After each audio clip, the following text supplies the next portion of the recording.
Vi invito a restare nei vostri posti. Ancora un applauso al grande maestro Mogol che ci onora oggi della sua presenza.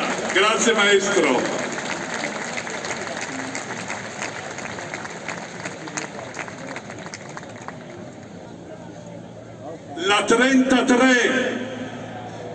La 33 ovviamente. Siete pronti? Ok? Vada maestro. 1, 2, 3.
Grazie maestro, grazie davvero, è un onore per noi, qualcuno ora l'accompagna